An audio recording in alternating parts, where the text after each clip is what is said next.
Parte de esta ponencia va a versar sobre los temas de qué es perfilación criminal, de qué nos habla el modus operandi, que es la escena del delito, la escena del crimen.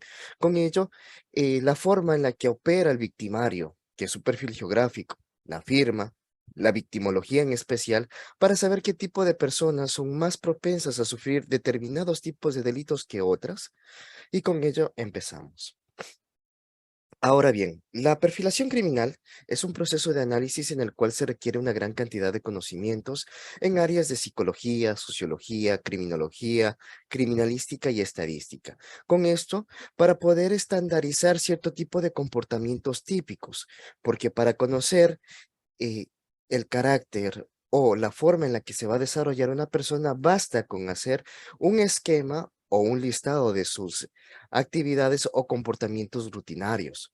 Con ello, podemos también identificar cierto tipo de elementos que son necesarios y bases para poder saber qué es lo que nos estamos enfrentando y más que todo, qué es lo que necesitamos tener a colación o tener en cuenta al momento de expresarnos o poder diferenciar la conducta típica de una anomia.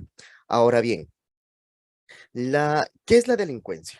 La delincuencia, a diferencia del delito y de los delincuentes, puede entenderse como un fenómeno social objetivo, pero indeterminado, en que concluyen cotidianamente diferentes expresiones delictuales o criminales que afectan a las personas. Es decir, cómo nosotros, en el espectro de sociedad, vemos que cierto tipo de conductas atípicas o anómalas son consideradas como aceptables hasta cierto punto. Es decir, ¿qué es lo que nosotros como sociedad normalizamos? O cuestiones netamente diplomáticas o cuestiones netamente políticas o electorales, y esto, bueno, viene a ser un sesgo bastante marcado en América Latina, que dicen cómo se justifica el comportamiento malo, es decir, traza y avanza. El que parte y comparte le toca la mejor parte. Este es el año de Hidalgo, tonto el que no se lleve algo.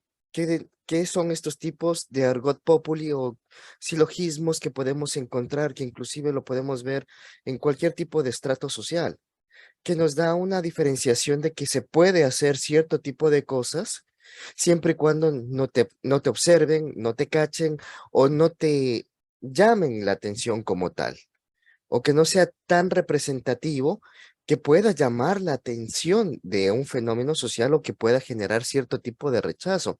E inclusive vamos viendo que hay por esta situación de los medios informáticos y telemáticos, cómo se vende cierto tipo de información en el cual nos dan a entender que cierto tipo de conductas que lógicamente están mal vistas ya son normales. Por ejemplo, cuando hay reelecciones o cierto tipo de candidatos que de determinados partidos políticos, dice, no, es que él cuando estuvo de turno robó, pero hizo obras. Y ahí es lo que tenemos que hacer el paréntesis. No, no, robar está mal, robar está tipificado, es una conducta típica. Y hacer obras es parte de su trabajo como funcionario público. Es decir, él tenía que trabajar, no tenía que robar. Es como, por ejemplo, nosotros necesitamos que pinten nuestra casa, llamamos un pintor, hace su trabajo, pero al mismo tiempo nos va saqueando. Es como estar agradecidos por el mal que nos hicieron. Entonces, ese es el fenómeno que nosotros podemos observar dentro de las sociedades y dentro de las culturas que son sumamente permisivas dependiendo del nivel de comunicación social amarillista que se puedan manejar en el territorio.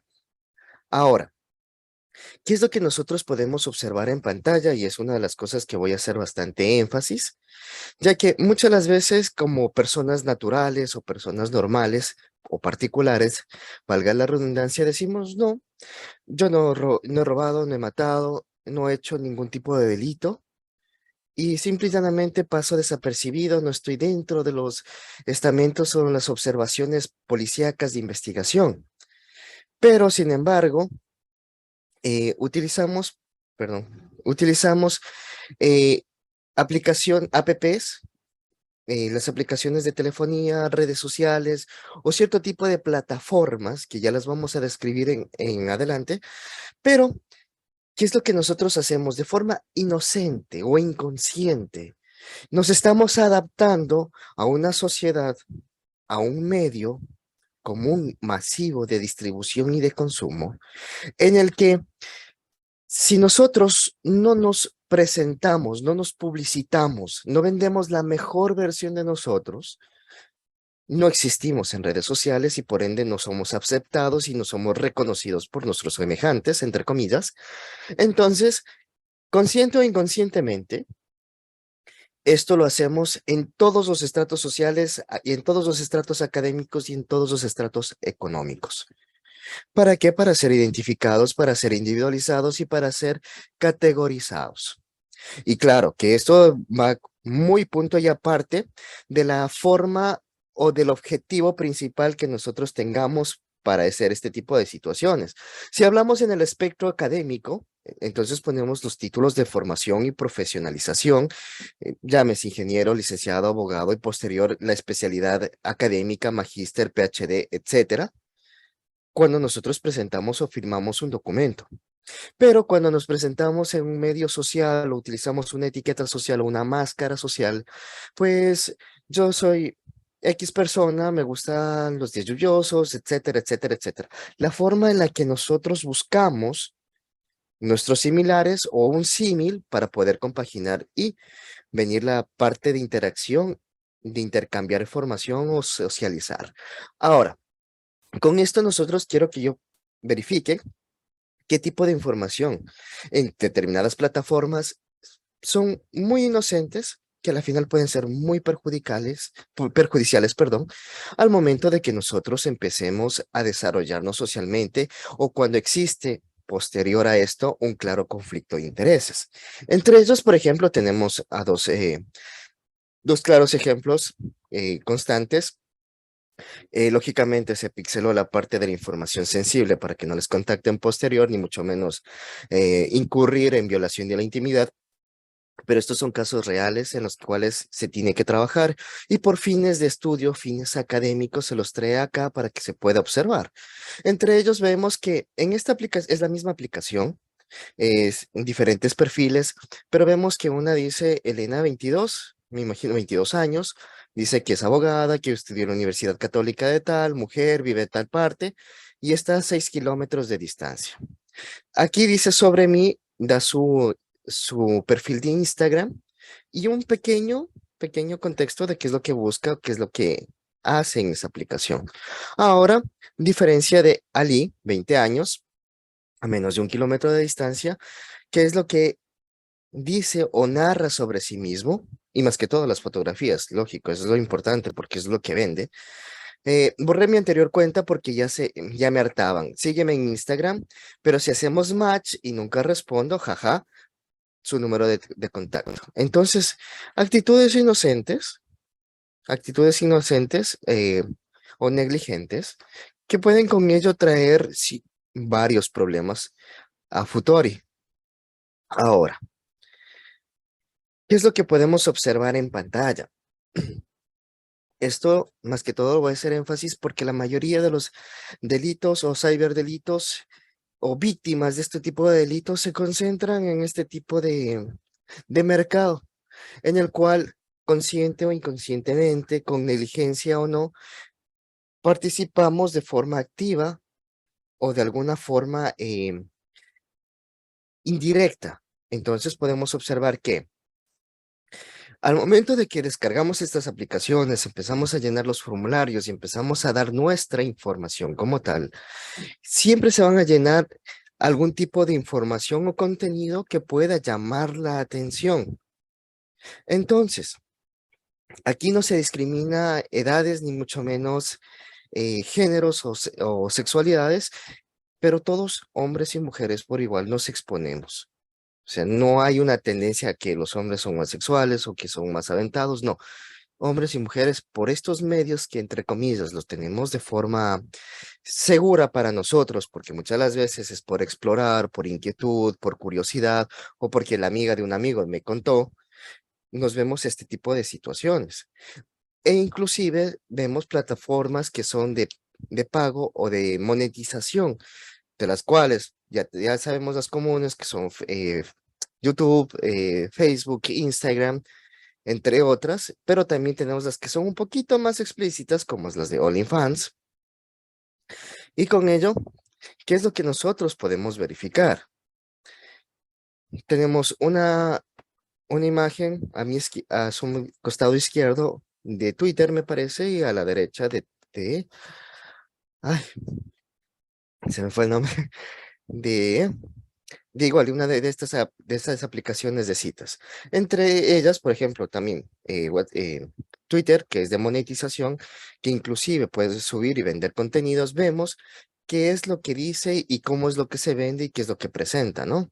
Entre ellos las descripciones y versus algo que es casual, mejor dicho, tenemos la comparativa de algo que es con fines lucrativos, llámese por vender su cuerpo, vender su contenido, vender sus imágenes, vender el contenido audiovisual que éste maneja y lógicamente tener cierto tipo de encuentros de forma de prepago tipo escort versus la otra persona que tiene simple y llanamente por cuestiones casuales aumentar los followers o los seguidores y más que todo conocer o recrear cierto tipo de situaciones que ya no son tan tabú como lo eran hace unos cuantos años. Entonces, aquí tenemos que considerar 5 factores principales de los cuales los vamos a seguir desarrollando de forma paulatina.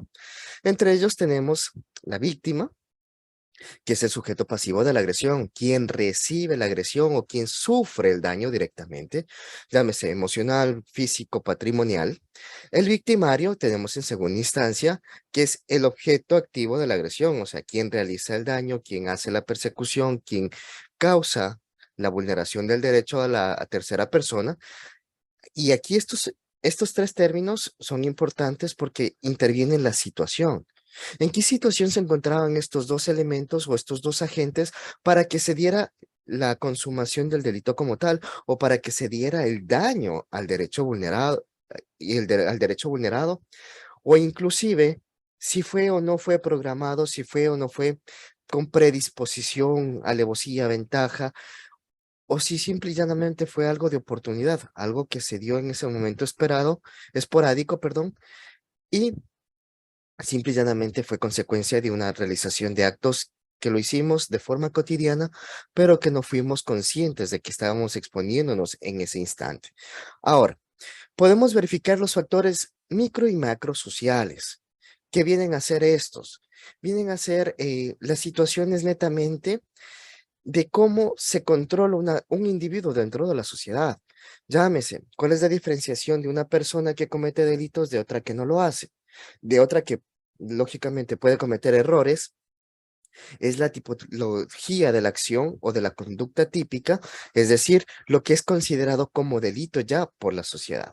Entonces, ya vemos que el factor principal que modera el comportamiento de una persona y de otra en sociedad viene dado por, en primera instancia, por la ética y la moral. Robar es malo, robar es pecado. Y viene la situación de la capacidad sancionadora del ente regulador. Robar está tipificado que es un delito o es una infracción penal y esta cuenta con pena privativa de libertad de tantos a tantos años, dependiendo de la legislación y la jurisdicción en la que se estén manejando. Ahora, la reacción social formal e informal. ¿Qué nos quiere decir a todo eso? ¿Cómo la sociedad reacciona a este tipo de comportamientos? ¿Por qué algunos se vuelven más mediáticos que otros? ¿Por qué algunos buscan algún tipo de beneficio ante la desgracia humana o ante el sufrimiento ajeno? Y con ello se verifica, por ejemplo, el rechazo que da la sociedad como tal o los miembros del núcleo social a la conducta o al comportamiento que está mal visto. Es decir, ya, tú robaste, pues él es ladrón. Entonces aléjate porque te puede robar o es una persona peligrosa. O la forma en la que la parte de la situación de la administración de justicia, listo, usted ya cumplió su sentencia, pero tiene su antecedente penal por robo. Ahora, Dentro de estos espectros, ¿cuáles son las personas más vulnerables? O sea, ¿cuáles son las presas fáciles o quienes tienen mayor predisposición para ser este tipo de víctimas? Pues todos estamos en potencial riesgo, mejor dicho, en potencial amenaza, porque este es externo. El riesgo es particular y nosotros asumimos el riesgo. ¿En base a qué? En base a la experiencia, al conocimiento, en base a lo que hayamos aprendido en los factores micro, macrosociales y socioculturales. Pero en la parte en la que nosotros nos encontramos sumamente vulnerables es en la parte de exploración y de buscar un sentido o una pertenencia al momento de que nos estamos desarrollando como individuos dentro de la sociedad. Y esta es la parte de los adolescentes. Entonces, ¿qué se entiende como adolescente? Es una persona joven que inicia la pubertad y que aún no es adulta. Y durante la adolescencia, un niño presenta cambios físicos, hormonales y de desarrollo que marcan la transición de la edad adulta. Es decir, es un colapsus tanto físico, hormonal y mental en el cual todos pasamos alguna vez o algunos ya lo están pasando en este momento, en donde simple y llanamente quieren encontrar un sentido a su existencia o a su capacidad de vida. Y con ello viene la experimentación, la búsqueda, saciar cierto tipo de instintos que sí, son primigenios o son primitivos o están normados, llámese por el cerebro reptiliano, en el cual lo que buscamos es satisfacer las necesidades mediatas. Es decir, tienes sed, bebes agua, tienes hambre, comes, tienes deseos de copular, pues buscas con quién en medio y cualquier espectro que se le pueda facilitar, bienvenido sea. Ahora, entre estos destacan en la parte de los ciberdelitos el streaming, que consiste en la transmisión en tiempo real de abuso sexual infantil a espectadores en lugares distantes. Eh, Tenemos el grooming, que es una situación en que un adulto acosa sexualmente a un niño mediante el uso de las TICs, de las tecnologías de la información y la comunicación. Y esto se da bastante cuando entran a foros sin ningún tipo de restricciones o entran a participaciones online o inclusive dentro de las partidas que se hacen en plataformas virtuales de videojuegos o de en vivos o de estas situaciones metódicas que se llaman de los susodichos influencers o que están experimentando y la mayoría de lo que necesita o piden son followers o seguidores y por ello hacen retos o hacen situaciones netamente sugestivas en los cuales se van poniendo en riesgo y va a llamar la atención, lógicamente, de algún tipo de depredador sexual o algún tipo em, de agresor con este tipo de parafilia. Entonces lo que va a solicitar va a exigir cierto tipo de contenido explícito y esto va a mermar y va a seguir consumando más cuando va a utilizar y a malversar el control social informal que nosotros tenemos, que es la familia, en nuestra contra. Es decir, si tú no me sigues pasando videos, si tú no me sigues pasando imágenes, o si no haces lo que yo te digo, voy a decirles a tus papás, los voy a contar en tu colegio o en tu establecimiento educativo, o en tu universidad, en tu trabajo, para que te voten y tengas problemas. Entonces, siempre esta es la metodología que utiliza el agresor para tratar de someter psicológica y emocionalmente a su víctima para con ello poder satisfacer u obtener la información que están requiriendo. Ahora, perdón,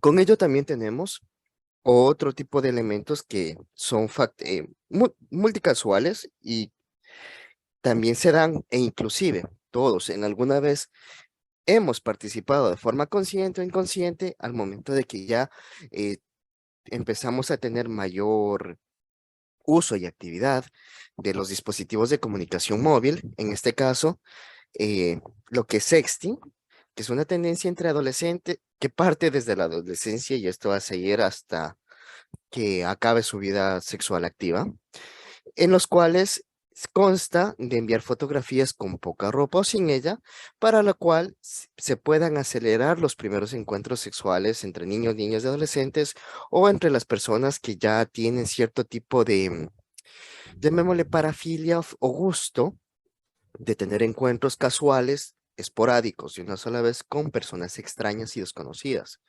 Y entre ellos, bueno, igual están claros ejemplos que los vamos a ver más adelante, que se pueden verificar y se pueden constatar y muchas de las veces tenemos algún amigo, algún conocido o nosotros mismos nos hemos visto en ese tipo de comportamientos poco saludables en el sentido de que nos estamos exponiendo. Y por ejemplo, aquí tenemos, ¿qué es lo que dice? Eh, Vuelvo y repito, vamos lo que dice Estrellita. Dice, busca un sugar daddy. Olis, un gusto con todos, bueno al grano. Pues busco amistades para bailar, para ir a vagar, y si tal caso un chico para una relación bonita y duradera. Jejejeje. La otra persona, de contado, deja su Instagram. ¿Por qué lo hacen? ¿Por qué hacen este tipo de comportamientos? El uno deja su Instagram porque me imagino que en él deben reposar una gran cantidad de galería fotográfica en donde usted puede escoger, verificar y ver netamente el catálogo de esta persona, es decir, dónde ha viajado, qué es lo que ha comido, en dónde ha estado, con quién ha estado, qué actividades realiza para ver si es que pueden compaginar de alguna u otra manera y con ello llegar a tener algún tipo de feeling y con ello disminuir o acortar el tiempo de conversaciones. ¿Por qué? Ya vemos que en cuestiones no tan de antaño, sino anteriores a la presente década, se necesitaban salidas con un chaperón, se necesitaban cartas, necesitaban llamadas telefónicas que duraban horas o llamada telefónica, escucha la